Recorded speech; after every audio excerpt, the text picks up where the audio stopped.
all of you for being here. Okay. All of us for being here. And before I make my opening remarks, we're gonna go around the room and introduce ourselves. And just, once again, thanks to everyone for being here. This is the workshop on the Workforce Innovation Board. So with that, I'll start with Mary Jo McGuire, Commissioner, District 2. Nicole Fretham, Commissioner, District 1. Rafael Ortega, District 5. Jim McDonough, District 6. Krista Mattis Castillo, District 3. Chad Coolis, Midway Chamber of Commerce. Ling Becker, Ramsey County Workforce Solutions Director. Joanna Berg, Deputy County Manager. Ryan O'Connor, County Manager. Tony Carter, District 4. All right, and we're gonna go around the room and see who's all in our room here. So let's just start over on this side. Yeah, I'm Becky Milbright, I'm a planning specialist. Excuse me. Primers, workforce. Do you want to say who you're with as a member of that Workforce Innovations Board? In the Young Center. Oh, wonderful. Thank you. Hello, Tony Nasiba. I am sales with Alphonse and Foundation. I head up the tech community. Great. Good afternoon, Elisa Rasmussen, Community Relations. Office Equity. Wow. Bo Smith, County Manager's Office. John, County Manager's Office. Tom Mullen, I'm with the St. Paul Building Trades, also a member of the WIB. Sue Hanson, I'm Director of the Suburban Ramsey Family Collaborative and WIB Youth Committee. Paul McStead, I'm with the Humphrey Job Corps Center and I'm a WIB member. My name is Chris Duffy. I work at Goff Public and I'm proud to be in this board. Yay. I'm Kate Doohan, I'm a Commissioner. All right. Well, what an amazing group. I can feel the energy just hearing the introduction. So thank you all for that and for being here. We are just so grateful to all of you for the work that you're putting into this. I want to thank Commissioner McDonough for his being on the WIB board as well. Commissioner Carter before that. You're probably all wondering, why am I chairing the committee and not Commissioner McDonough? But we do a rotation and we all take ownership of all of these activities. And so although Commissioner McDonough serves on the board, we all as a board care about the work that you do and are very excited to learn about that today. So I'm lucky to be in the rotation to chair this workshop today. So we just want to thank you all for your service to the community and for the work that you're putting into this. We see a lot of friends in the crowd here. So we will start out with a land acknowledgement. Then I'm going to hand it over to to Ling Becker and Joanna Berg, and then we'll progress with the workshop and we'll have questions as we need them. So with that, Chad, if you would like to do the land acknowledgement. Sure, and I'll just give a little bit of background Yes. before I begin. We made the decision, how long ago was it now, Lynn? About a year and a half? Yeah, year and a half. That we would do a land acknowledgement before every WIB meeting and every WIB committee meeting. And we had a committee that worked on the wording of it, and we've seen a lot of other organizations that have done land acknowledgements since then as well. So we're proud that I feel we were one of the first ones around here to do it. So, and again, we think it's important to actually read it and not just have it written down, so we actually hear the words and understand the meaning even better. So with that, every community owes its existence and vitality to generations from around the world who contributed their hopes, dreams, and energy to making the history that led to this moment. Some were brought here against their will, some were drawn to leave their distant homes in hopes of a better life, and some have lived on this land since time immemorial. Truth and acknowledgement are critical to building mutual respect and connection across all barriers of heritage and difference. We are standing on the ancestral lands of the Dakota people. We want to acknowledge the Ojibwe, the Ho-Chunk, and the other nations of people who also called this place home. We pay respects to their elders, past and present. Please take a moment to consider the treaties made by the tribal nations that entitled non-native people to live and work on traditional native lands. Consider the many legacies of violence, displacement, migration, and settlement that brings us together here today. And please join us in uncovering such truths at any and all public events.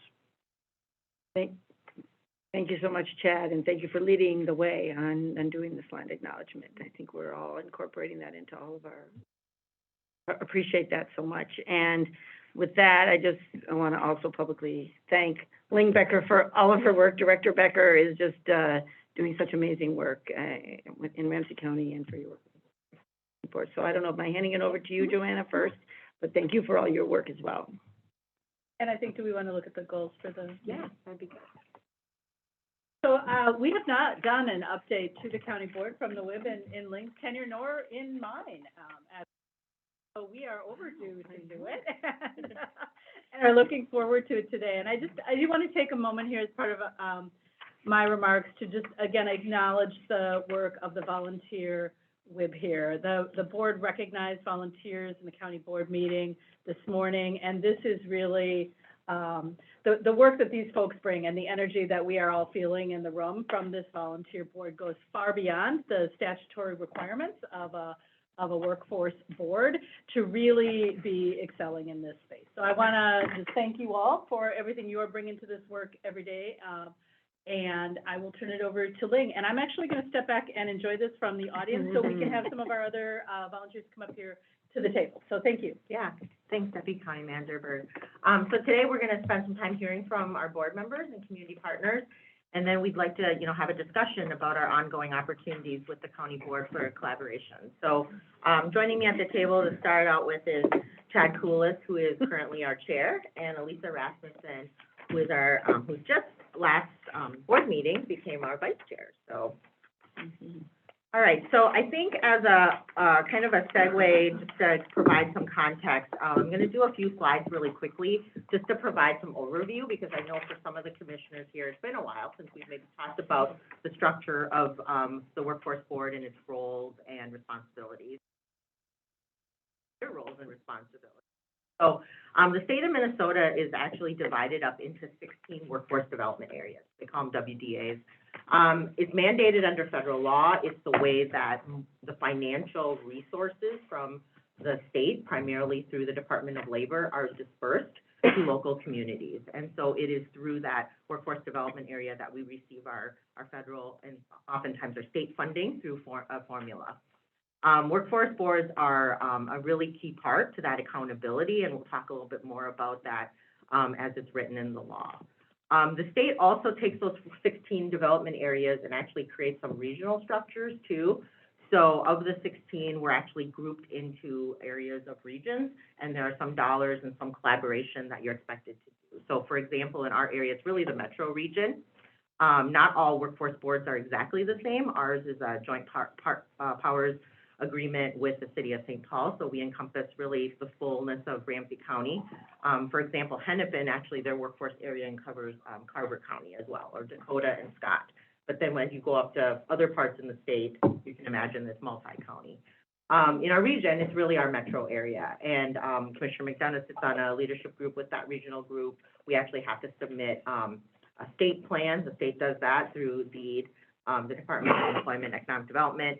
A regional plan has to be brought forth, and then a local plan. So oftentimes what you guys will interact with is we bring these plans to you for approval through request for board action, but they've all come through the workforce boards, if that they've approved them.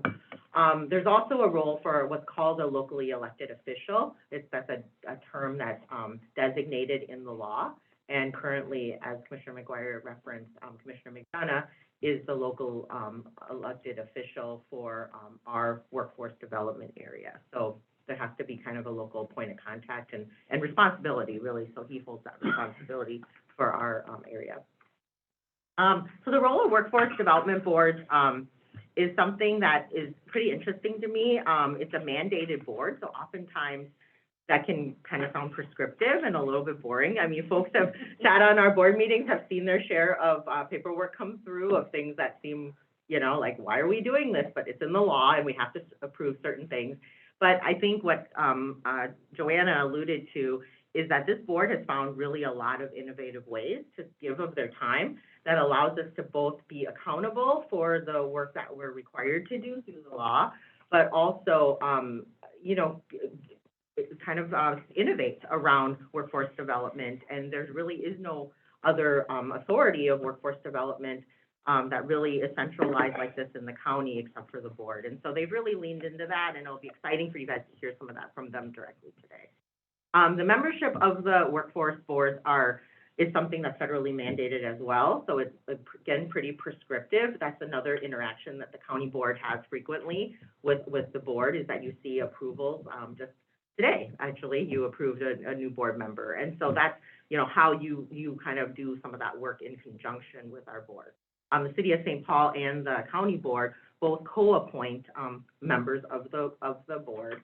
The members have a variety of seats. We have 33 members right now, so it's quite a large board, and so you can imagine we're finding a way to pivot back to in-person meetings with open meeting law. So it's something for you to be aware of as we think about these large boards and making people comfortable. There's mandated seats for labor, for adult basic ed, for community-based organizations, for economic development, all the parts that, you know, in the law as they wrote it, these are all people that should work together, basically, and they're sort of forcing that hand, right, in that board. The really great thing about the law that I think really makes the impact is that we're 51% supposed to be private sector involved, and that's why a lot of the folks that you see today and on our full roster represent business. And the whole point is they're employers, and they're able to more bring that perspective to our work. So really, as I was mentioning, I kept saying the word the law a lot. So the law is the Workforce Innovation and Opportunity Act. You'll hear people term that as WIOA oftentimes. The law actually goes back to, I believe it was 1998, but it was reauthorized in 2014, and it kind of deepened that employer engagement, I would say, in 2014. And the other big thing that impacted our community, I feel, in 2014 is it really pivoted resources from all youth to primarily out-of-school youth. And I think this is an important thing to call out and have a conversation about, because in Ramsey County, young people can be fairly engaged in school and still have a lot of barriers. And so, and especially now with what happened during COVID and the school disruption, just because you were attached to a school of some sort doesn't mean that you actually aren't experiencing significant barriers to kind of leaning in potential job seeker or employee in our community. We're awaiting WIOA reauthorization. There's been a lot of conversations, I would assume, at the NACO level, or, you know, there's going to be more and more in the next year as maybe the country rethinks how this law should be done to get rid of maybe some of the things I was mentioning, kind of the minutia of some of the legislation, and really make it more nimble and more flexible. But I will say, you know, on behalf of our department and on the WIB, the resources you've allocated through the CARES Act funding and the American Rescue Plan really helps us to bridge a lot of the gaps. As I said, you know, we're able to focus more on youth who've really been COVID impacted, their families been COVID impacted, regardless of school involvement, and I think it's really important. So if you can put yourselves in the shoes of a junior or senior who went through the pandemic, like, you've really lost that opportunity to do career exploration, maybe connect with people who sort of point you in the right direction. Now, you fast forward that, you're really in that 18 to 24-year-old age range then, post-pandemic, and we really need to, you know, that's why we've been really laser focused on putting resources there. And then just, you know, our board, what's the goal of the board? And really, as I mentioned, there's 16 of them. One of the biggest things is really building meaningful partnerships. And I hope that today you're going to hear a lot about the work we've been doing around building our partnerships through the board. A couple of graphics, I think if you haven't seen them, it's just they kind of are a way to sort of quickly look at the role of the board and the role of the county commissioners in relation to that. You know, workforce programs really fall into two buckets. There's voluntary participation or mandatory. Our public assistance, our cash programs, also known as, you know, MFIP, Minnesota Family Investment Program in the state, those are mandatory programs in our workforce department. That means that people have to take apart kind of the welfare to work sort of mentality back from kind of the 90s. You know, people, in order to get benefits, have to be looking for work. And that's a big part of the work that we do.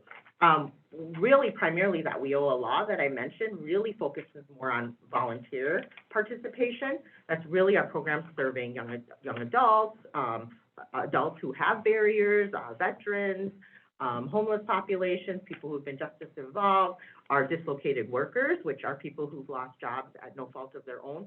Those are all programs that are voluntary in the sense that we have resources and you elect if you want to participate, though they still have eligibility. So ultimately, that money flows down, as you can see in the graphic, to the county commissioners. The WIB has some oversight over that. It comes to our workforce service area, which I oversee with Workforce Solutions. And then we've been doing, you know, we kind of probably do some of that work in-house, but we also been doing a lot with our community-based organizations and putting that money out into the community. So you can kind of see, and then that little box there, that lovey dollar, that's my 4% that I get. That's not the 96 that comes through all the other parts. So I thought Ryan would appreciate that comment. Never misses a good opportunity. That's why we love her. Yeah. So, this is another really useful graphic around, how your joint powers agreement works with the city of St. Paul. Really, you know, that the two governmental entity and the policymakers are in collaboration, working together around, employment and workforce resources, coming down to that workforce board. And then there's a whole series of different oversight around our programs. And I think it's important for you to, you know, look at this every so often, that, you know, there's some things that the county has direct oversight over, some things, that you have influence over, and same with our workforce board. While their scope is primarily those WIOA grants, we definitely make sure they know what's happening in our, MFIP programs and our, you know, non-voluntary programs. So we want the whole ecosystem to be connected and working together. To us, the resident, as you think about residents' first philosophy, it's not really about what program you're in. It's really about how we make sure that you have economic opportunity. So these boxes and grids are important as we think of, as, you know, you all as policymakers and as we do our legal stuff and all of that. But ultimately, residents just need to see a seamless service delivery, and that's really what we are trying to provide. So. All right, so I'm going to switch it over to Chad. All right.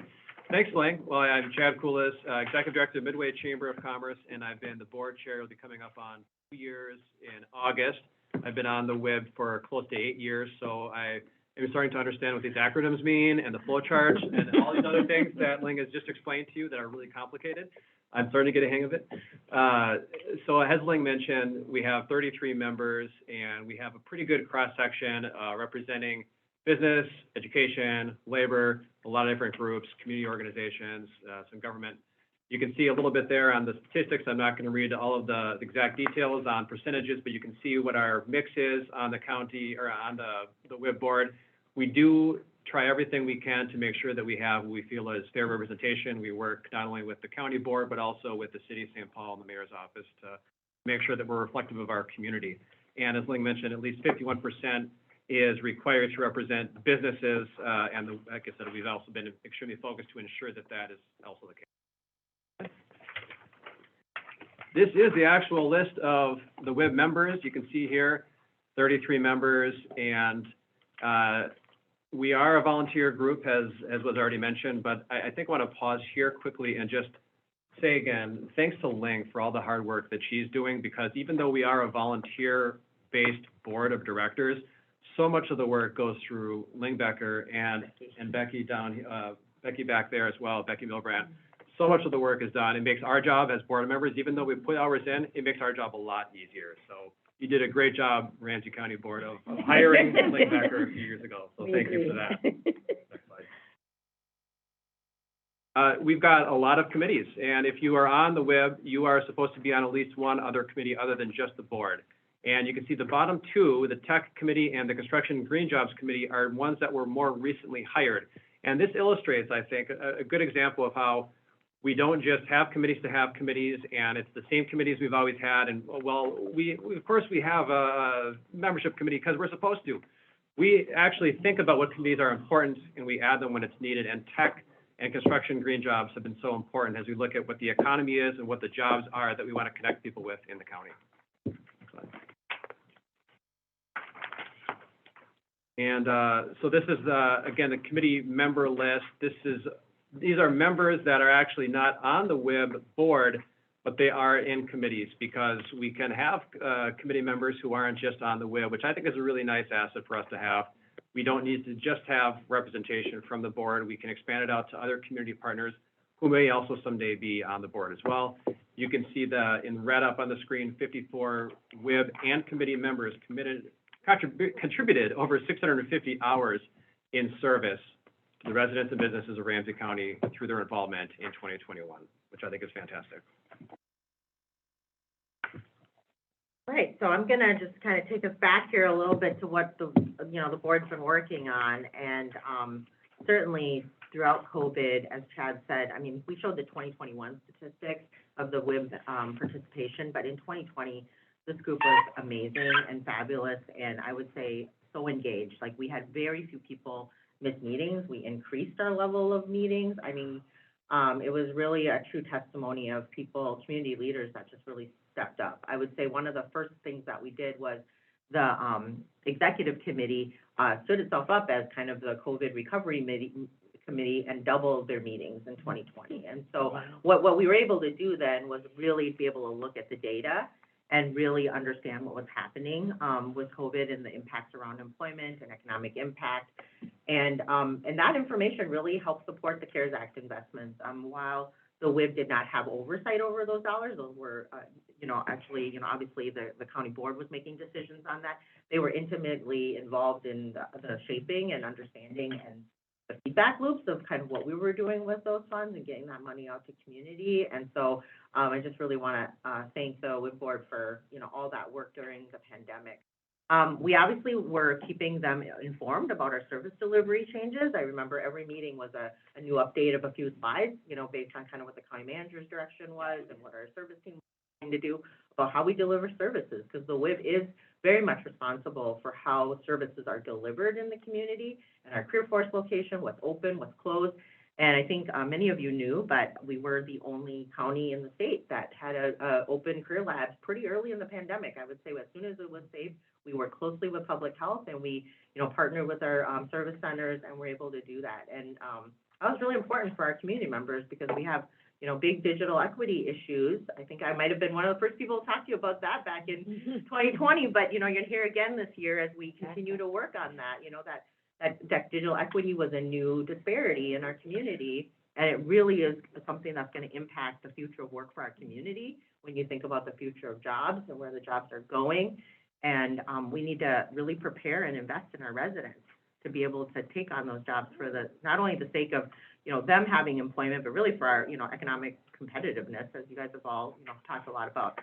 This graph I didn't make very big because I think hopefully it's a reference point that you just, at least it looks familiar. This has been like the chart that we used a lot of COVID where we showed the disproportionate impacts. I mean, really where, you see that the difference between the dark color and the orange, that's where, things weren't matching up when it comes to age, our BIPOC population and those with less education. The pandemic has deeply impacted that. And I think, you've heard me talk about the scarring with youth, and it's just, it's something that while people think now, unemployment's low, you talk to any educator or anyone who's hiring kind of at entry level, young people are hurting, their mental health is struggling, the loss of school, the disconnectedness. I mean, the need has not diminished, I guess, and certainly the most latest employment numbers still show that, the recovery for our diverse populations is still not the same as our white population in terms of job growth, so, and job reemployment. All right.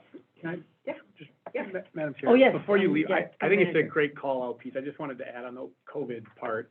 We worked with different groups and different boards, volunteer boards, appointed boards, all through COVID on trying to do a county response in coordination with the community. They didn't all go this smoothly. I just have to say that out loud. And we would see the difference day to day in trying to roll some of this out. And that's a credit to Ling and her work and Joanna and her work and Commissioner McDonough carrying the board's vision back, but also to every one of you for sharing a vision from the beginning. And when you talk about residents first and guiding the way, I think it's important to acknowledge with members of the WIB here how strong that was, and with both CARES money and ARPA money, workforce got some of the first dollars out of the table both times because we didn't have to quibble around whether we shared values and priorities, and that goes a long way towards really moving the work. So I just wanted to pause and acknowledge that, and you don't see some of that all day to day, but it makes a huge difference in being able to get the money out into the community more quickly. I really appreciate you bringing that up, County Manager, because I remember it was at a board meeting. I think we were accepting the dollars and Ling was there. I mean, Director Becker was there with her proposal. As we were accepting them, she was taking them. I was like so impressed. The order on the agenda It matters. was like, on the agenda. So so thank you. Yeah, thank you. Yeah, I appreciated that phone call when, you know, Ryan's like, okay, what are you guys gonna do? We had a weekend to figure out, you know, but it's built on, you know, and Mary Sue might talk about this when she comes up, you know, we've heard and I've talked a lot about having set the table prior to the pandemic. I mean, if you have a collaborative table with community members, you know, when things come up, it's not like, what are we gonna do? We've been talking all along, you know, and we were fortunate. And the last, before I get off the slide, you know, one other thing, and I think, Christophe will talk a little bit about our Ramsey County Means Business page, but we really did do many COVID impact reports, and what we're hearing about from our community is they were able to use that information for grant writing, to solicit other resources. Like, we became kind of a clearinghouse of data, impact, resources, you know, and I think that's, you know, I've always been trying to figure out, we need to figure out the right role for Ramsey County and how we support our community in different situations, and clearly, you know, providing this kind of data and like technical assistance was something that was really helpful. So, yeah, and then so now we're gonna switch to some more of the board members sharing, and I really wanted to just talk about how we've reinvigorated our work, kind of, you know, as we move out of COVID, hopefully. But the executive committee really focused on building a stronger and more engaged board. I remember probably 3 years ago, Chad, Commissioner McDonough and I were, you know, that was one of our biggest goals, and I think today is a good testimony of how we've really done that. We've, you know, worked really hard to find people who care and who are committed to this county and to the success of all our residents, just as you all are. We've been really leveraging our communications and building a stronger and more connected network. And really, again, our role is, a big part of it is convening and aligning. We don't actually have to have all the resources to do everything. We actually can just be the connective tissue of all the things that are happening in our community. And we've definitely put our emphasis on building a more inclusive economy, and certainly improving youth services, improving our contracting in that space. We've had so much work done in just, you know, 2 years in that area. So with that, I'm gonna turn over to Elisa. All right, thanks, Ling. Elisa Rasmussen, again, Senior Manager of Community Relations with Xcel Energy, serving all in Ramsey County. I have been on the WIB for about 2 years, have served as the equity chair for the past 1.5, 2 years, and as mentioned, am rolling on to serve as the but this slide is really about what the equity committee has been engaged in, and I'll tell really busy, and it's really incredibly important work.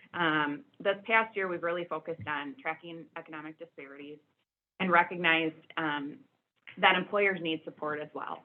And so we partnered with the Center for Economic Inclusion and launched what we call the Inclusive Workplaces Cohort, which many of you, I'm certain, are aware of. This is really an opportunity for peers to work together in a shared learning environment, and employers have made racial equity within the workplace. And so right now, the program launched in October. It will end in August. There are 17 organizations that are currently going through this program, and what we're finding is that the topics cover everything from inclusive hiring and retention strategies, incorporating a racial lens for staff, and engaging leaders in racial equity conversations. And we're continuously getting feedback from them because this is an initial launch, right? And so how can we make it better as we potentially roll this out in the future? And some of the feedback that we've heard that I think is really important is that this has provided a safe space for people to talk with their peers about how can they be more inclusive. So at the end, in August, participants will wrap up with a capstone project. And part of that capstone will be really how did they implement a policy? How are they demonstrating change within their organization? And the committee will continue to meet to determine if this is something that we can do again. Something that's important to note is this is at no cost for these organizations. So this is something that the board voted on and approved and felt like it was really important to be able to offer. And in addition, another just logistical thing, we focused on employers with 100 people or less. So it wasn't organizations that may have access to a DEI person on staff. And so really excited about this and appreciate the support for the inclusive workplace. I just have a question, because you mentioned Director Becker, that you're a volunteer board, you do things that are prescribed in law, but that you also do extra things. Is this an extra thing that you're doing, right? I mean, this was not something that law prescribed. I would have been very impressed if the law would have prescribed it. But this is something that you saw a need for and you're just doing on your own, which I totally commend you. Thank you. And I'm gonna go just off, one additional thing that I think is really important to mention, I thought was really great for the board, is that we also, as an entire board, brought in Pillsbury United Theaters to do unconscious bias training, which steps up above the level of training and benefit for all of us. So thank you to that. Yeah. Great work. So I think now we're gonna switch out our seats a little bit and have Don and Tony join us, so.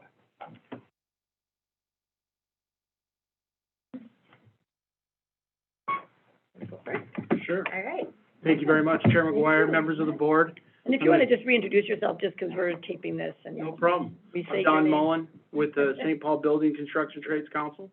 I want to thank you for this opportunity to come and talk to you about the Construction and Green Jobs Committee. The Construction and Green Jobs Committee was actually formed in 2021, and it was really just about finding new ways, significant ways to help the industry. There's a lot of new and emerging markets that are creating in the industry and creating opportunity for us to do some great things. And making sure that we're not only with the main focus of removing barriers, but that we ensure that we support the efforts of employers to connect with the more diverse job seekers, youth, et cetera. You know, it's a great committee and they're doing some great work and really just looking for new and fascinating ways. And if I can just take one moment of personal privilege and just tell you all know how much I talk about career pathways and us finding new ways to make sure we're looking for new opportunities for not only for the youth, but for everybody out there that's really focused on finding a new career pathway, especially after the world stops spending, right? But I want to thank you all for your support. Personally, thank you for your support of this committee and support of the WIB, because it's important work that they're doing, and it's because of your support that work's been able to be accomplished. So thank you all very much. Thank you so much, and Commissioner. Just, I McDonough. wanted to jump in real quick, because this is a really good example of how the WIB is also responsive to the community, because this work actually started before it became a committee of the WIB. And it was coming together because of the need in the industry. But a lot of our WIB members are being tapped to be a part of this, and you know, Ling and the leadership at the WIB said, you know, this is what we're here for, right, is to be responsive to the committee. So we made it a full-blown, you know, pulled it right into the WIB to get the support of the WIB to actually elevate the work that was already going on before it became an official committee. So I think it's a really good example of how responsive the WIB is to what's going on outside of the WIB. Thank you, Commissioner McDonough. I told Commissioner McDonough, it's good I'm sharing, so he can just talk as much as he wants. Yeah. And I really want him to add in, anyone, of course, to add in as much as they can. I'll just sort of manage the meeting, but clearly we have people that have great experience on this board with Commissioner McDonough. Thank you. Yeah, so I'm Tony Usiba. I'm the Director of IT at the Masai Foundation, and also I've been with the Post Innovations Board now for about 2 years. Yeah, 2 years. Joined right That was my best recruiting season. I had quite a few books that year. It was great. And I'm enjoying really being on the web because it gives me an opportunity to give back all the IT experience and the skills that I had in 26 years. Now the tech committee was created, I think, last year, right around the time when COVID started happening. And obviously we're all sent to work at home, and we needed to figure out, hey, how can we get people in Ramsey County internet? How do we get them access to computers? And so if you think about what our tech committee does, it's separated into 3 things. So first is the IT infrastructure. So if you're like building a house, you need to have that foundation that would allow us to do the work we need to do. So right infrastructure, connectivity to the internet, giving them access to laptops. You know, we're talking about the digital equity efforts here. That would be for the infrastructure standpoint of it. Then from a service standpoint, we're doing a lot of tech talks. Future of Work tech talks, we did that last. COVID is over, how do we get back to working again successfully. And then the third one is what we're calling strategy and innovation, which is ensuring that we have inclusive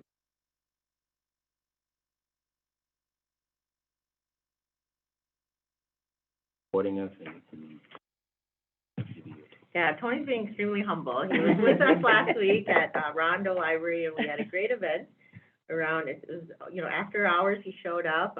We did an event on AR and VR with augmented reality. That young people just loved it, you know? So those are the kind of things that we've been doing, is just getting out in the community, showcasing opportunities for our youth who otherwise would not have access. We looked in that room, and it was very diverse youth who are from the community, who don't have access to the mentorship base or the, you know, they stayed hungry to talk to people like Tony and our panelists, because they were just like, how do I become like you know? So. Great. Commissioner Maniscalco. We've talked a lot about tech equity issues, and we know that it's a huge deficit in Ramsey County, especially in our urban core, you know, St. Paul in particular. At what time does the WIB, you know, because you are all in this space, raise it up to a policy level or even to our legislative platform?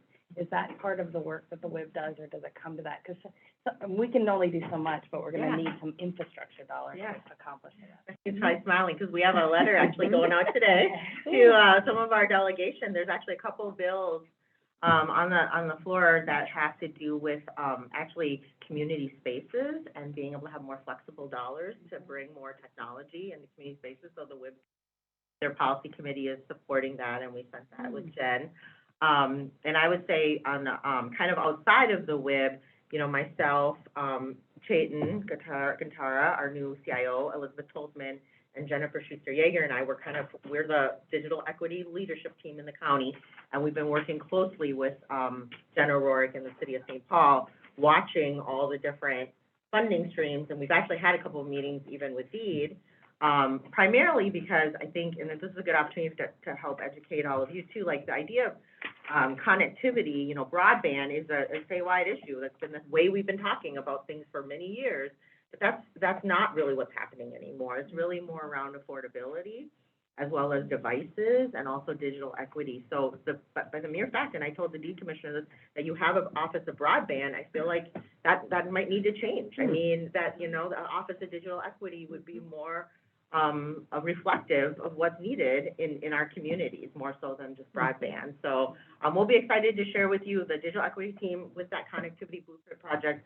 We have new maps that have been put into a GIS system, and we're just in the process right now of working with our communications department to think of a place to share that with folks. And so, yeah, we appreciate you being on that steering committee work too, so, yeah, but certainly involvement from the WIB. Yeah, thank you. Commissioner McDonough.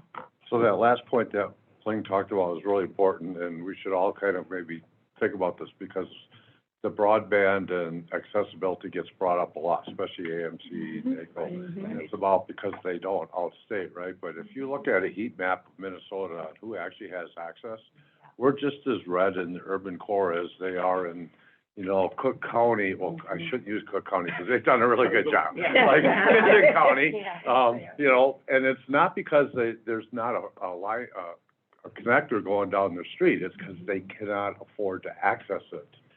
And so, trying to help educate folks that it isn't just about, you know, the connectivity side of this, because once you get the line there, if you can't afford to plug in, and that's one of the issues we have, because we've got one main supplier we've got to deal with, right? And if Comcast isn't playing with us to make sure all of our families and individuals in our community can get connected to that, it doesn't work any better for us than it does for folks in Kitson County. I mentioned something that we've always wanted, the connectivity, right? And we always have to get the wires to different locations. But Verizon and T-Mobile now have 5G capabilities where you don't need to do the wiring and all that. So that's a great opportunity. I've been exploring the T-Mobile 5G ad they've been doing. You got any recommendations for me? Should I go for it or not? Right now. But if you notice how fast it seems to be working now, it makes sense that they would have speeds almost comparable to plugged in ones. We'll schedule schedule a future workshop by your phone, and then we'll hear from you on WordPad. Got it. Yeah, it's a really critical topic, and I think it will come back to you all as its own workshop at some point when we get further on the connectivity booth. It's, you know, people are trying to do school on their cell phones. I mean, it's, in a lot of our services, you know, I was just about to send a note to Joanna and Ryan about, you know, our new Workforce One Connect app, which I'm excited to talk to you guys about, but we have great usage right now where people can upload documents through, you know, multiple departments in the state who, fund us, but that requires a certain level of digital equity too, right? So our service delivery, our thinking about how technology kind of intersects with our in-person service centers, you know, these are all things that are all, you know, we're thinking about not by departments, but more by the resident experience. You know, we need to have these kind of broad conversations. Yeah. Thank you. Yeah, thanks, Tony. Thank you. Musical Wow. chairs. Boy, you're well-oiled. This is very orchestrated. Yes. Very well done. All right. If you get And that hi, with you. Ling. Hi. Nice to meet you. I know, I've never met you. No. He's another 2020 recruit, so. Out of the recruiting class. No. Yeah, we probably met 70 times over Zoom. We have. Wow. Hi again, everyone. My name's Chris Duffy. I work at Goff Public. I'm the Vice President of Public Relations there. I've been on the WIB board for 2 years, and I chair the Partnership and Outreach Committee.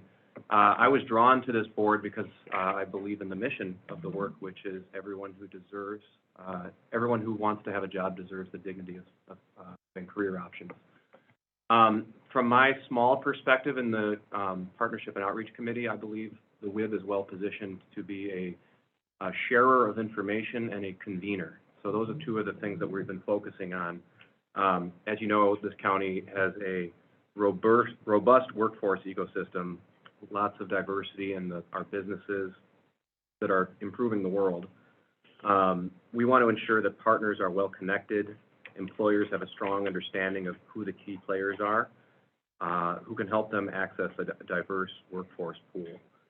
So the last 2 years, this committee, we have spent this time auditing which partners we can be working with, improving that list, leveraging relationships, supporting partnerships, and then improving communications through the Ramsey County Means Business website, which is really effective in promoting the county as a thriving and attractive regional hub.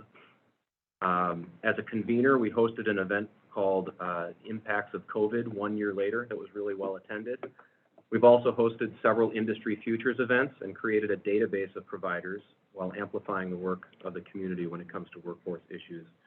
We've also just provided some communications assistance to the WIB in general, improving the newsletter, making sure we're reaching the right people and sharing the right amount of information at the right time.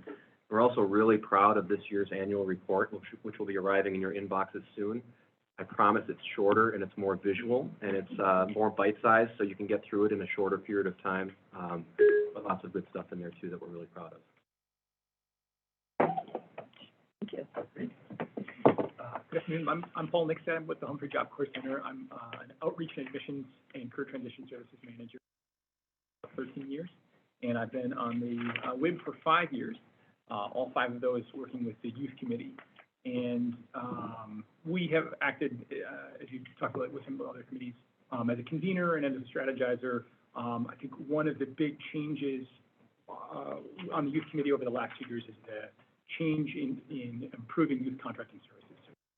Sending dollars to community-based organizations that are using those WIO dollars to offer those WIO services in the community.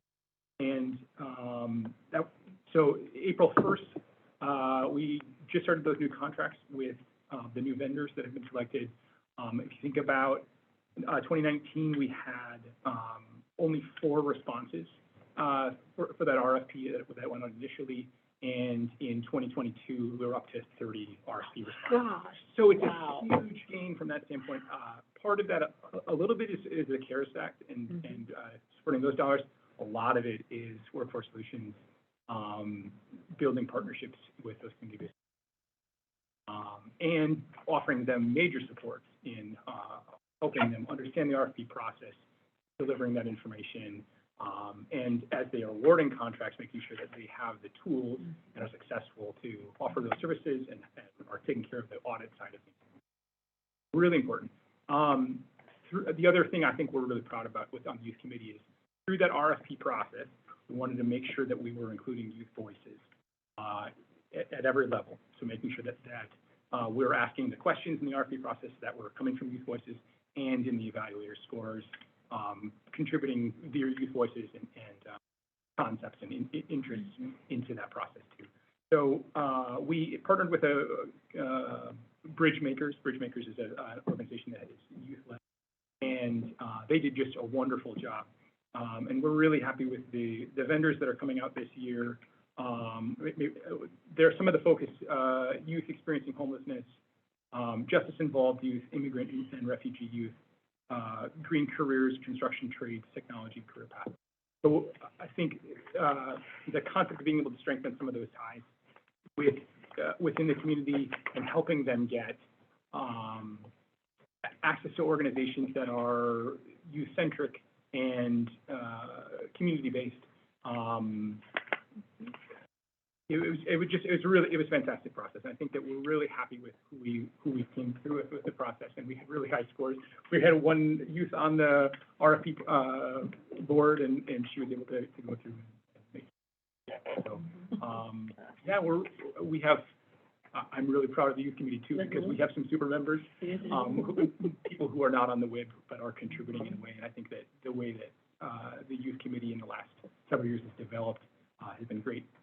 We're really proud of our Earn Vic Award winner, which is recognizing people in communities that are doing youth work, inviting them to come participate. Yeah. Thank you, Commissioner Metascafia. Just for clarity, because we define youth in many different ways, Yeah. depending on what department. So for the workforce, what's the 16 to 24. 16 to 24? Yeah, and some of the MYB. Yeah, some can go down to 14. Okay. But, Got yeah, it. that's more for career exploration than working. But Got yeah. it. Thanks. Commissioner, thank you. Commissioner Carter. You know, I was going to ask, had you not mentioned this particular area of work about how it's going with the contracting directly, sending more of those dollars out to community organizations and to youth-focused organizations. Thank you so much for traveling over that summary with us. I just have to comment then that I and the other board members have been able to see the work that you're doing, because Ling has connected us in a number of calls with young people. What's amazing to me, though, is how quickly that I hear those young people on the other side working with us, you know, and able to impact the structure of our work in a youth-led way. So I have to say thank you all for supporting that, for guiding us through that process of how we work better, not just to help young people get jobs, but to help youth be leaders in our county. Thank you so much. Thank you. All right, I got a couple slides by myself, I guess, and then. Oh, you're kidding me. They let you Well, they say don't what want to come up yet, maybe. So, just in terms of looking ahead here, the WIB has been very busy, as you can tell. That was just what we've been doing. Now, you know, we've been didn't take a pause, and while we were doing action planning, they continued to do the work they were doing. And really, you know, through Commissioner McDonough's leadership, we really checked off most of the things on our previous plan. So it was time to reset, and so we did a action planning session. I would say, I think most people agree with me. It was a very long meeting, probably almost 4 hours, but it was one of the more engaging 4 hours that I've done on Zoom in my whole, tenure during COVID. So, we really wanted to focus on the roadmap of the county board's, framework of economic competitiveness and inclusion. We see ourselves as intricately tied into that plan, and the work that, the cohort and all that stuff all leans into the work of that plan. That the cohort that Lisa was talking about. We have to think about what COVID-19 sort of the next, the future of work really is for our community. We need to use labor market information. We don't want to train for the sake of training. We want to make sure we're, constantly doing that balance of the employer side and the job seeker side. It has to sort of be this, you can't just overdo one side and then the other side lag. So that's why the WIB is so important, because it is that connection into that employer side. And then also what you passed today in your county board meeting around our inclusive employer champions, our partnership with the chambers is another key part. I can't be talking to 1,000 businesses, but they can, you know, collectively. And so we need more intermediaries to sort of connect them and the employers into our public workforce system. So we have 4 areas of work, really, as we think about the next 2 years. And it wasn't a strategic plan. This is all about an action plan. Systems innovation, you know, you've heard some of that today. Systems alignment and how we support and lead. Again, there's a lot of people out there that say, county, you know, show us the way. Like, what is it that you need us to do? We don't need 4 CNA programs in the same neighborhood, right? So that's where I can come in and sort of, the WIB can come in and sort of talk about what is needed in different communities. The employer engagement is huge. Hopefully you're hearing that today. And then, you know, as Elisa, you know, stated, we only gave you a small chunk of what the equity committee's been doing, but that culturally responsive leadership is really important. We do all that work with that racial equity lens from the WIB members, and, you know, they've been trained themselves on some things, and also we also hosted several supervisor trainings through our Right Track Plus program for employers on, you know, how, when you're a supervisor, you're like the first person that young person's gonna interact with, and if they have a bad interaction and there's a bunch of microaggressions, you know, that's gonna be really challenging for that young person. So we have an ability to make sure all those resources are available. So this is just a snippet of their full action plan, but I wanted to just to show you that they have a lot of strategies assigned to committees, which we could dice this in a zillion ways, but I wanted you to see that many of the things that the WIB does check multiple of those 4 boxes. And so when a committee starts working on something, or a joint committee in some situations are working on something, we're actually activating against, you know, multiple of those key strategies. So with that, I think, let's see here. Oh, okay, I want to do one last slide and then we'll invite our final guests up. I just wanted to make sure you knew that we are always in constant partnership with our cities and our school districts. You know, with the city of St. Paul, obviously it does look a little bit different because of that joint powers, the co-appointment. And then this COVID-19 collaboration and co-investment, I would say, you know, from our work now with the Brookings Institute and kind of seeing what's happening in the country, we are one of the very few jurisdictions that are actually doing this kind of work, of where we're not working independently, but we're thinking about better government, right? And that's the part that really excites me about the work.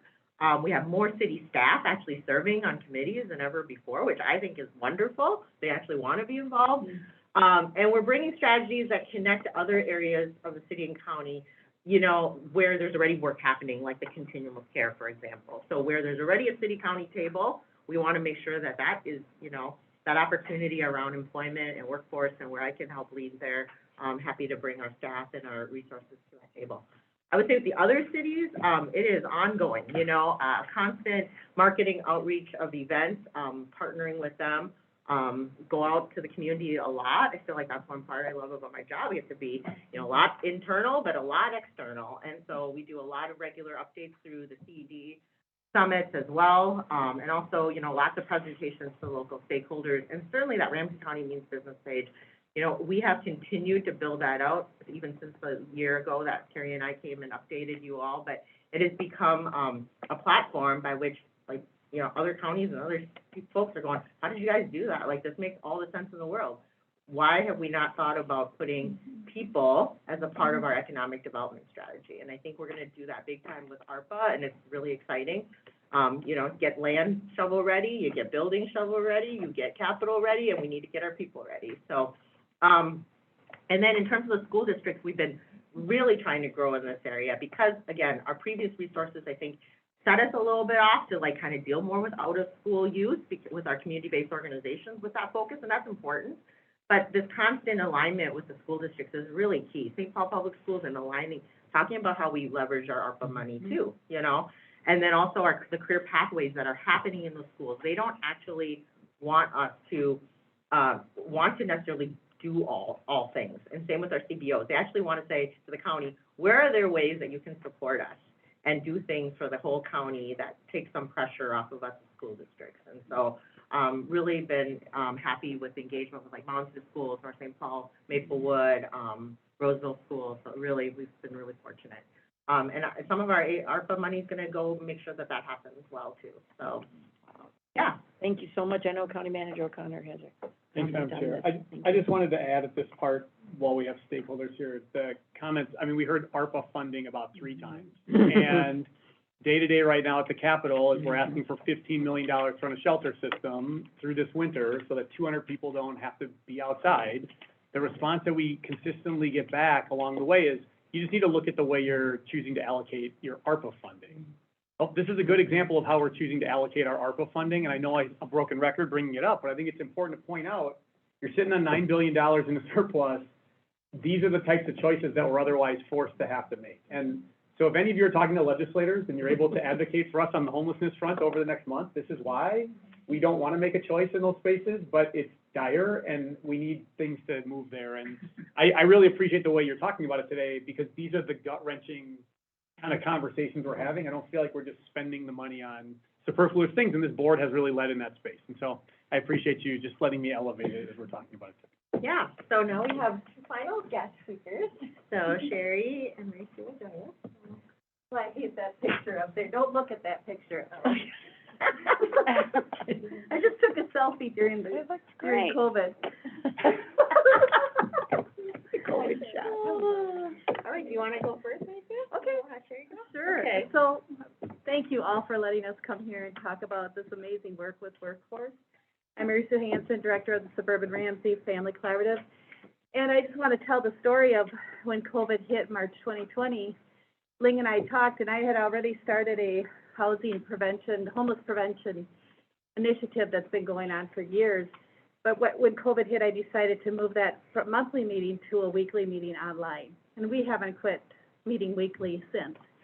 There was always this interface, talk about the table being set, an interface between homeless prevention and, workforce. And we always talk about there needs to be, to get out of poverty, you need to have education, you need to have training opportunities, you need to have multiple wage earners, and that includes youth getting trained, and mothers who have young children to be getting trained online. So comes Ling calling me like the day COVID hit, and she said, what are we gonna do with the Youth Works team? And we talked about meeting weekly, and we haven't stopped meeting weekly ever since either. So our work pace has quadrupled. And I've, talked quadrupled, so a lot of times I lose my voice. But I think that what this work that Ling has been doing with all of us is what collaboratives try to do. It's complex, adaptive, I always say this, flexible and responsive. It's comprehensive, and it's integrated, and it's intersectional. And that's what you're hearing today, and that's what we do with our partnerships. We work with the Sundance Family Foundation. They bring in employers every week through Zoomer cameras. Those Zoomer cameras inform who we bring into Youth Works. We work with Ling. We talked with the Minnesota Council of Foundations. They wanted to hear how we partner. We help each other with messaging. We cross-market each other's resources, and we create resource directories, because what we're hearing, talking about listening to residents, I'm also involved with the Upward Mobility Project. We just had 2 large community conversations with our community. 68 people showed up, Mary Jo. I know. I talked about it today in the board meeting. Yeah. A little bit. And then 20 the first one. And what people were saying is, find us safe places as individuals to get mentoring, to learn about financial health and wealth creation. So as a result of the work with Youth Works, we created these quarterly financial health and wealth creation resource fairs. 80 to 90 people show up each time. They're in different breakout rooms, and they get that individual mentoring. And so we have had Ramsey County be a partner, Blue Cross Blue Shield, the Children's Mental Health Collaborative, the Sundance Family Foundation, and now the St. Paul Children's Collaborative. So Ryan, that's all 3 of our collaboratives doing financial health and wealth creation. So we're really excited about that. So when you talk about youth-led, we have a community advisory board of youth and elders who led those conversations last night. They were the presenters, they were the facilitators in the room, and they were the note takers. And I saw the mentoring, the cross-age mentoring happening, of course, with residents who are older saying, now listen, when you are in high school, you need to be learning about credit. You need to be learning about saving your money. And it's just a beautiful work. And I just have to commend of course, Ling and her leadership. I mean, I wrote a letter to you all right away and said you hired the best person in the world. I knew she was the best, but you all for your equity leadership. This is all about equity. And the work we're doing, you are catalyzers.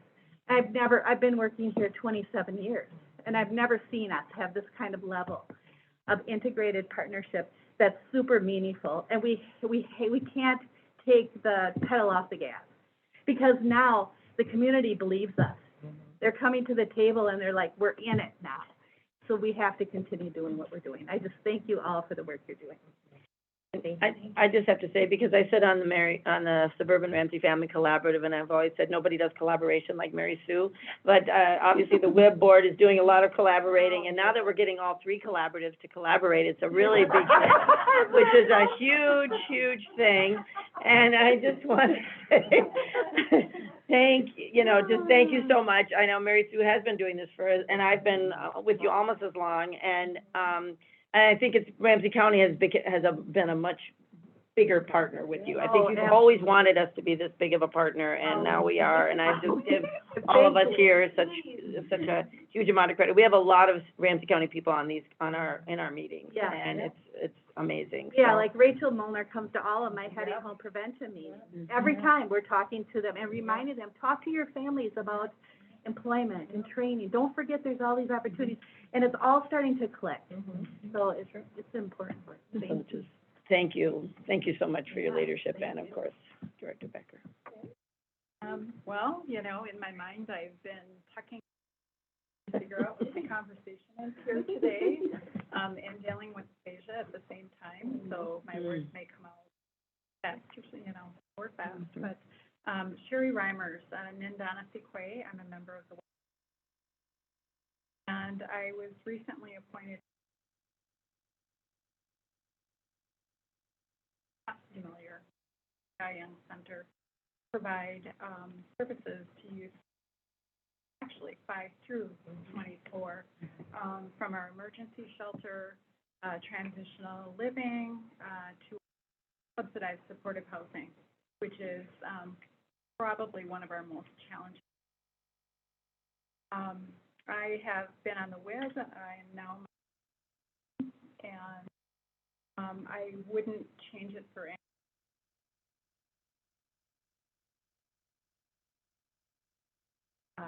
WIB members, and serve on the committee, but I also serve on the subcommittee with our regarding our homeless and part of that, I'd really like to extend my what she did came out and really got to know all of her members, and not just on a kind of a flyover, but more intimately. And we started the discussion on homeless youth, and at a time where 42 youth with extreme homeless issues, and it's been no easy challenge. So I'm going to kind of bring the dark side to this conversation, where trying to engage our young people. It's taken 2.5 years for us to actually start leveling out with their mental health and other issues to even start thinking about a job community. And, those are things that Ling has been very as we have these conversations about what homeless youth. These are unaccompanied young adults for the most part. They don't have the family connection. With. And when you think of Minnesota, you look at the Ramsey County, or the point in time through the Wilder Foundation, and they boast 6,000 homes. It's times that in Minnesota is 16,000, and Ramsey County and Hennepin County host. And so it's really where I appreciate the work that we're. The WIB is bringing together those that are expert in the community, but also working with employers that are familiar with, like Paul over at Alpes, was also a former Burn awardee. So I just I couldn't say any more than anybody's already,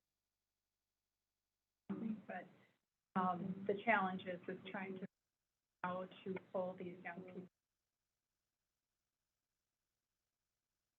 getting them into service. And it's been a hard road over these last 2 years. And I also lastly just want to, I have been a Ramsey County recipient. 13, I'm not going to age where I'm at, but I was a CETA youth. And I still remember my employment,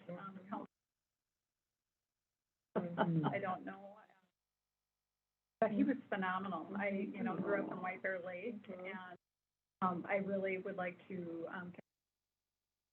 the work that we did through CETA. So, there you have it. Yeah, I just really want to thank both Mary Sue and Sherry here for sharing, because they both really represent like other, like kind of honest conversations we're having about what's working and what's not working. Some days it's, great, we're actually sharing at a conference and we're talking about all the great work that we're doing. Other days it's, boy, this thing's really broken, how are we gonna fix that, And I think Sherry's been very good at humbling me to remind me to, like, you have to go at the pace of the community, you gotta be ready when the kids are ready, but she knows, at the drop of a hat, we're always ready, and I think there's a trust there that we've been really working on. I really appreciate the honesty. I mean, that's how the work happens, is that there's really, we don't hold back on, the what's going well and what's not. So I really appreciate both of you for being more of the community voice here, as even though you're both involved in the WIB, I think your connection is extraordinarily valuable to us, so. So with that, I think that wraps up our presentation for you. Wow, this is really, really powerful, and so I'm looking to see if anyone, I don't know if Commissioner McDonough or Commissioner Carter want to make some comments, and then I can. Yeah, I do. And actually, I'm gonna start, Sherry, where you left off, because you mentioned, going to the dark side, and, I don't see it as the dark side by any means, and I think today is a really good example of, we take a moment to celebrate great successes, the green jobs, the tech work, the things that are going on in our community, but if we don't have hard conversations about where the gaps are and where we're missing, and it isn't the dark side, this is what people live every single day, right? And we need, so even ending on it, I think is really important, we always have to make sure we're celebrating successes, and I can tell you, I've been involved with the WIB in one way or another since 2000, and this is like the best report we've ever gotten, right? And the most engagement from community, and the excitement and the passion, and we've never been more well-positioned as a community, but if we don't understand where we're missing, especially our youth, because, this is just gonna be a continued recycling and recycling and recycling if we don't redirect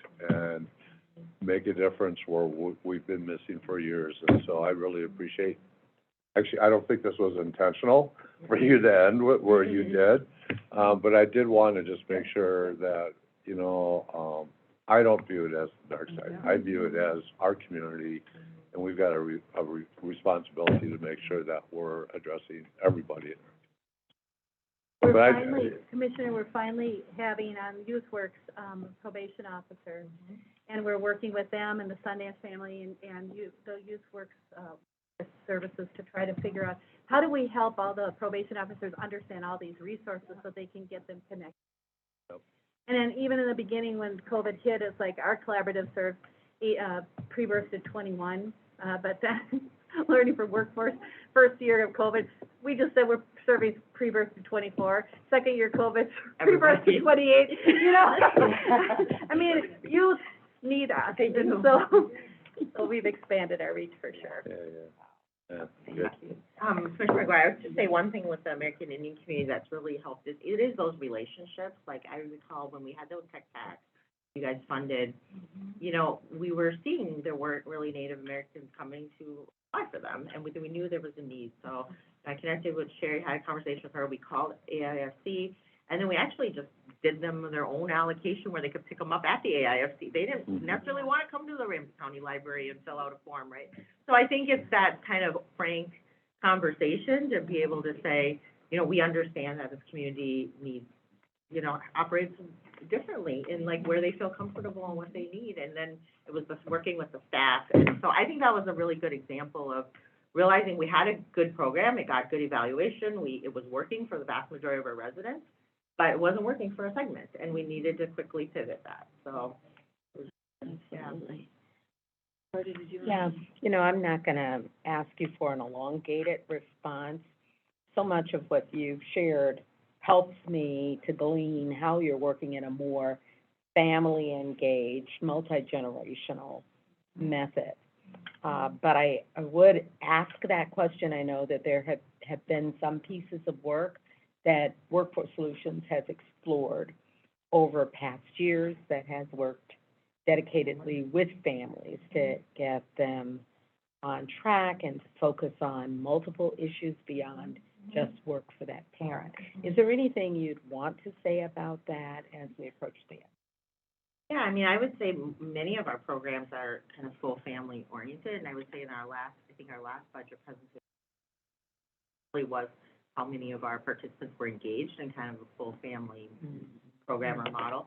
I would say most recently, if I was just gonna have to give an example, you know, around violence prevention and our work with, the Healing Streets program, we haven't just been sharing youth programs. We share, like, when we meet with some of those Healing Streets mediators, or community ambassadors, they wanted the full array of the, you know, all the services. And so I think we have a meeting coming up again too with, the different violence prevention groups, but we, you know, it's the whole gamut of resources, not just youth oriented. It's for the mom, it's for the dad, it's for the, you know, anybody in that family, so. And you Yeah. continue to carry that Yeah. through the thread of programming Yeah. throughout all. Thank you. Yeah, that's the most recent example. Yeah. Well, I would say, Commissioner Carter, too, the work we've been doing with the Children's Mental Health Collaborative and our resource fairs, they all come to our financial They health do. and wealth creation fairs as family. The youth are there, the adults are there, and it's a holistic response. You really as should well. hop on one of those, it's pretty, Yeah, it's fun. yeah.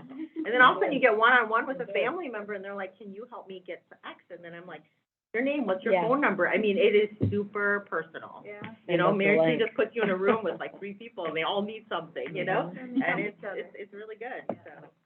Yeah. Thank Anyway, you, thank you. Before you run away, I just have a quick question, and because I love everything I've heard today, and hearing about the great success, and that it takes time, it isn't immediate. How do we sustain this level post ARPA fund availability? Like, how, are we thinking about that? You know, I just want to, you don't have to answer it right now, but, because I do think this is really good work, we want to make it keep going, and we've had an infusion of one-time funds, so how do we keep it going after that, knowing that things take a lot longer than we sometimes hope? Yeah, I think it's, you know, I'm sure Ryan has a response too, our county manager, but I think initially my response, one reason why I'm really excited about engaging with the Brookings work is that they're gonna help us kind of connect, you know, with some of the funders to have a conversation, right? And so they're gonna come for a site visit here in June. Today I was on a call telling Joanna with the St. Paul, Minnesota Foundation. I've done several presentations to East Side funders. They're ready, wanting to know kind of how they fit in the pieces of the puzzle, you know, and I was able to demonstrate, I think over the weekend or maybe a week ago, I sent you guys, that we were gonna apply for this Department of Labor grant through our, Justice Involved Youth, through our probation department. You know, the reason that grant worked is we were able to leverage in the ARPA dollars. That grant in and of itself, had it come the way it did, if I didn't have a pot to sort of leverage in, I wouldn't have applied for it. It wouldn't have been enough funds. But with the $15,000 or whatever per participant we could have, and then we could put on top of that the stipends and the wages, now it became an extremely attractive program that, one, I think will be more competitive, but two, it actually gives the youth more of what they need, and then also leveraging like the, you know, the individual service funds through public health. So I think, you know, sometimes you don't need all the money. You just need enough that's kind of sitting here that says, when the right opportunity comes along, can we actually just make all the numbers work to make it an impactful program, you know? And I'm hoping some of our innovative programs, you know, in Brookings, as we've been watching Cleveland and Detroit, there's a real hesitancy to spend the money because people are afraid to innovate. They want to only do things they can sustain. And I really appreciate that we've gotten a little bit of more vision of saying, let's try things we've never done. Commissioner McDonough and I have been on calls, like, you guys are doing a childcare academy, no one's doing that in the state, you guys are doing a driver's academy. But then I'm gonna go back to these funders and, you know, and have a conversation, right? Like, we found something here. And is there, you know, and I think people have been in meetings with me recently of, this is an old analogy for some of you, but we're running a 400-yard dash around employment. We don't all have to start at the first starting gate. The county can take the first 100, somebody else picks it up, somebody else picks up, but the way the system's sort of designed, through deed, through the county, through community-based organizations, everyone feels like they have to start at the same point. And then we all eventually run out of resources and money. So part of the ARPA, like, innovation is not so much more programs, it's actually funding the alignment. That makes sense. So I'm hoping to come back, you know, as you know, at some point to talk about where that investment makes the most sense then. So. And Commissioner McDonough. I just wanted to add on, and you know, link the other piece to this, I think, is, you know, if you recall, like, you know, we had Mayor Carter, Mayor Fry, Commissioner Fernando, and me on was Commissioner Grove, right? Because we're all doing some of this stuff here, but the pressure on Commissioner Grove was for DEED to be responsive and changing some of how their money comes out. You mentioned the driver's license academy. They don't support that. It was a closed door to our youth. But without that ability to have a license, to be able to do something there. So, you know, we're putting pressure on that way, taking what we learned to actually change. Someone, I think it was Alyssa, talking about the equity committee about, you know, it's about policies to implement. Sometimes it's actually about policies to get rid of. Because the policies we put in place actually are the barriers to equity, and they weren't necessarily maybe totally eyes wide open and intentional, but there was a reason those policies were put in place, and almost always they're barriers to keep people out. So it's just important to go in and take things out as it is, to adjust and put things in it. So we're doing that work with the commissioner. Wasn't responsive to our request that time, but we're not giving up. We get to circle back. You asked them for some accountability, we'll do that. Well, I just have to say, a number of us are involved in our national organization, and this is exactly what I think the ARPA dollars were for, is for this innovation and creativity, and to really fund things that we weren't able to do before, but to show that it can be done. And you're doing it in spades. You're doing it in an amazing, amazing way. And I couldn't be more proud. I said this morning, we have the greatest county in the country and the world. But because of the people sitting in this room, because we have amazing community partners, we have amazing directors, we have amazing board that has people we can have vision with, and we just couldn't be more grateful to all of you for helping with this vision, but for leading on so many of these things. So thanks to all of you, and I know we're going to have more workshops to even get into greater depth on a lot of these. I know workshops come out of other workshops because we want to hear more, like, how are those three collaboratives collaborating, and how are we all doing all this tech work? So I know we'll be seeing more, and just want to say thanks again to everyone, and of course to Director Becker for your leadership. We couldn't be more proud of it. Did you have any more comments, County Manager? Madam Chair, I'll just, on the budget stuff, I mean, there's a lot here that it's too early to answer it. I mean, I think a lot's going to depend, but you think about a conservative 5% inflationary rate across the county, just through, we're a personnel-driven organization, that's a pretty conservative number. You think about the outlays then in terms of workforce and affordable housing. And affordable housing, I mean, starting the levy was a big deal. That's now pretty right-sized, but Joanna would be the first coming here from EGCI and say, like, our homeless stuff is still not fully shored up, and that's regardless of this expanded shelter. And then the big one, violence prevention, $16 million over 2.5 years, and there is not a back-end plan for that either. And a 1% levy generates $3.1 million. So you do the numbers on that, and all of a sudden it's a big swig, particularly when you realize some of what we've seen from our other local partners about the numbers they've put on housing, and then we talk about affordability. And I don't mean to sound defeatist in that. I just mean to say, like, we go into this eyes wide open of, we got to continually challenge what we do to make sure we're making the right choices. This is good work, to be clear, so it shouldn't just fall off because it's good work that we haven't funded before. but it will absolutely make sure we have to move other cheese along the way, and then we need to go find some more cheddar from somebody. So we'll keep Well, looking. And I want to highlight too what you had said about the ARPA dollars, where those of us down at the legislature do hear this. Well, you got a lot of ARPA dollars, so use that for your home, your people experiencing homelessness. And we're like, no, we're using it for all these other things. And we need, all of this, and we need the state to help with our housing request. And so if any of you, for all of you that I know have connections at the legislature, I think every conversation we have should always put a plea in for, convince our help talk to our legislators about the things that we need, so we can continue this good work and work on our housing situation. So, thank you for bringing that up, but thank you all for everything.